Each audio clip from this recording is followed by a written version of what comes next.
Neil Armstrong a fait une rencontre étrange sur la Lune, et il l'a cachée à tout le monde pendant plus de 50 ans.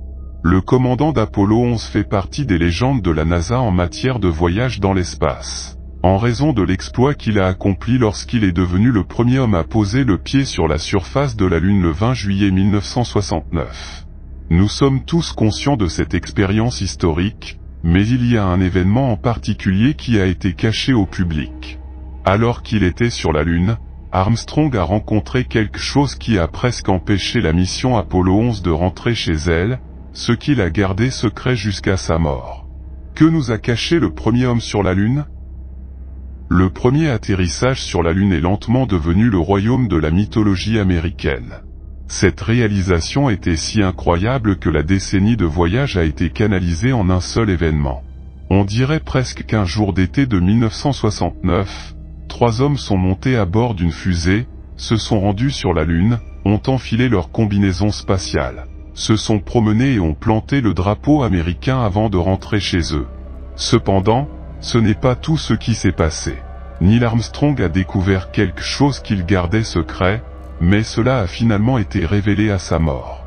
Avant que Neil Armstrong ne puisse faire son petit pas pour l'homme le 20 juillet 1969, lui et le reste de l'équipage d'Apollo 11 ont suivi un processus d'entraînement rigoureux pour se préparer à leur mission lunaire. Bien qu'une grande partie de leur formation se soit déroulée dans des installations d'essai et en classe, la NASA a également confié aux astronautes des tâches telles que la collecte d'échantillons géologiques.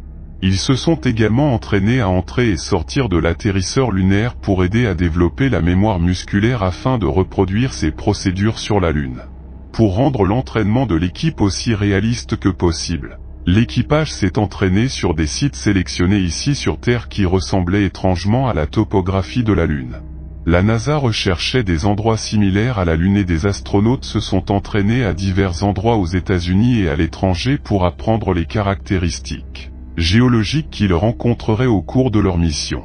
La formation sur le terrain a été mise en avant parce que la NASA voulait que les astronautes apprennent les étapes de la mémoire musculaire pour collecter des échantillons et prendre des photos sans perdre de temps. Ils se sont exercés à collecter et à analyser des échantillons de sol et de roches sur plusieurs sites, ainsi qu'à creuser des tranchées et à collecter des échantillons à différents niveaux. En sélectionnant des emplacements et en collectant des échantillons, ils se sont exercés à décrire les caractéristiques géologiques verbalement et par écrit, à documenter les sites avec des photographies et à étiqueter les échantillons. La NASA a fait des missions analogiques un outil d'entraînement régulier pour les astronautes. Lors de l'atterrissage d'Apollo 11, Neil Armstrong et Buzz Aldrin ont rencontré un problème lorsque l'ordinateur a indiqué un code d'erreur 1202 et qu'ils ne connaissaient pas sa source. Les contrôleurs de Houston ont recherché le problème alors que le stress augmentait sur le module lunaire. La communication était défaillante, l'ordinateur avait des problèmes et le directeur de vol s'inquiétait du manque d'alimentation du centre de contrôle. Les problèmes ont commencé après la séparation du module de commande, avec des problèmes de liaison radio. Le directeur de vol a admis avoir pris des décisions sur la quantité d'informations suffisantes. L'ordre de commencer la descente motorisée et l'atterrissage du frein de fusée a été donné, mais la communication a été perdue. Aldrin a essayé de résoudre le problème, mais la connexion radio a continué à échouer. Si la situation empirait, la mission devrait être interrompue.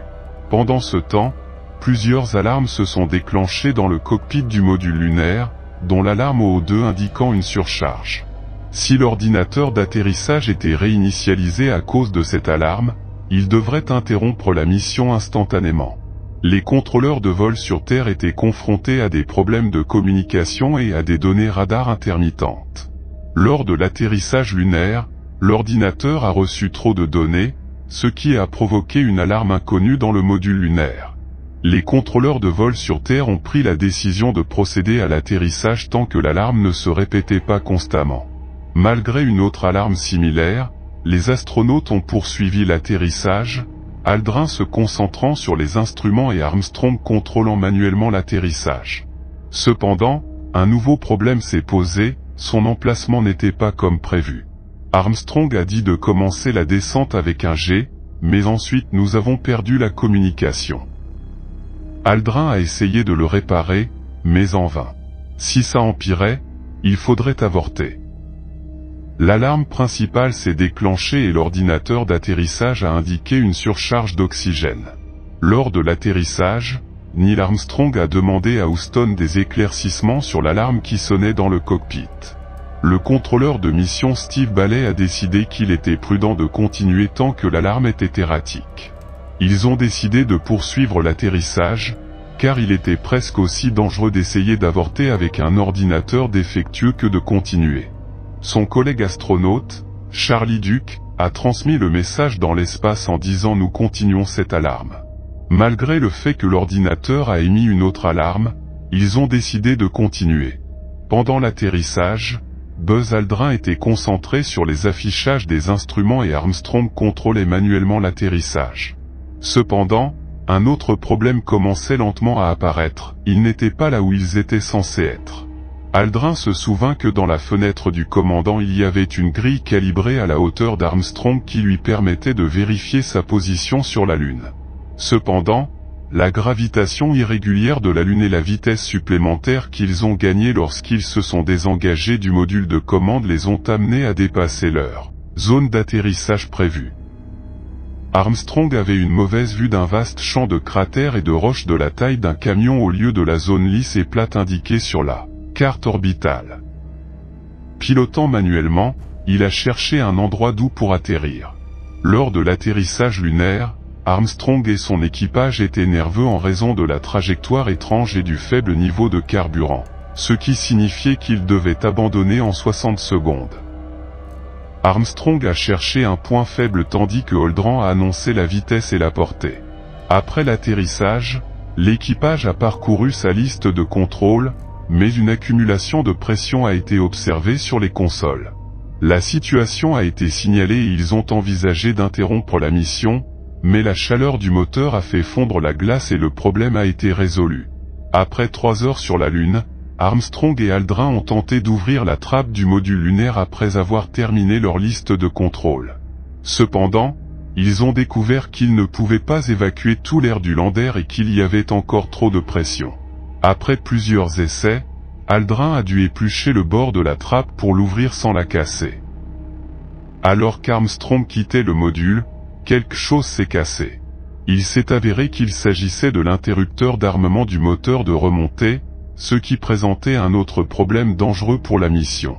Buzz Aldrin a remarqué quelque chose d'inhabituel sur le sol du module lunaire alors qu'il se préparait à sortir sur la surface lunaire. Il a découvert qu'il s'agissait d'un disjoncteur cassé qui s'était détaché de l'interrupteur vital d'armement du moteur de remontée. Il s'est rendu compte que lui ou Armstrong avaient dû accidentellement appuyer sur l'interrupteur avec leur gros sac à dos en essayant de sortir de la porte du module lunaire. Le disjoncteur était cassé et devait être repoussé pour que le moteur de remontée puisse démarrer et les ramener à la maison. Houston n'a pas trouvé de solution. Aldrin a inséré un stylo dans l'ouverture du disjoncteur cassé pour le pousser et le maintenir en place. Si le disjoncteur d'armement du moteur n'avait pas été fermé, Armstrong et Aldrin auraient été piégés sur la Lune. Si le stylo n'avait pas fonctionné, Mission Control et l'équipage auraient cherché d'autres moyens de fermer le circuit pour démarrer le moteur de remontée. Après que Buzz Aldrin ait réparé le disjoncteur cassé avec un stylo feutre pendant la mission Apollo 11, il a été décidé de garder une garde sur ces disjoncteurs sur les modules lunaires ultérieurs. Aussi impromptu que fut l'arrangement, le moteur d'ascension s'est déclenché avec succès et les astronautes ont pu retourner sur Terre. Aldrin garde toujours l'interrupteur cassé et le stylo qu'il a utilisé. En revanche, Neil Armstrong a gardé un sac rempli de petites pièces du module lunaire Eagle, qui a été retrouvé dans l'un de ses placards après sa mort en 2012. Le sac de rangement a été retrouvé par sa veuve et remis au National Air and Museum. Espace à Washington. Le conservateur des artefacts spatiaux a trouvé la sacoche MC-18 de Neil Armstrong excitante, qui contenait des objets de valeur de la mission lunaire tels que la lanière, les supports d'équipement, les lumières et une clé de secours. Il avait également le viseur optique et la caméra qui enregistraient des images emblématiques de l'alunissage. Armstrong a gardé le sac secret pendant plus de 40 ans, bien que le sac et son contenu aient été déplacés vers le module de commande avant que l'atterrisseur ne s'écrase sur la surface lunaire pour empêcher sa destruction. On ne sait pas comment Armstrong a obtenu le sac après la mission. Enregistrer des morceaux de capsule spatiale comme souvenir n'était pas inhabituel, mais cet incident et d'autres incidents au cours de la mission auraient pu causer des problèmes. On ne sait pas pourquoi Neil Armstrong a caché les artefacts de la mission spatiale, même à sa femme. Il est également mentionné qu'Armstrong et son équipe sur la Lune ont enfreint certaines règles en rebondissant sur une partie de la Lune pour prendre des photos de roches intéressantes, ce qui soulève la question de ce qui se passerait si ces photos s'avéraient être d'origine extraterrestre.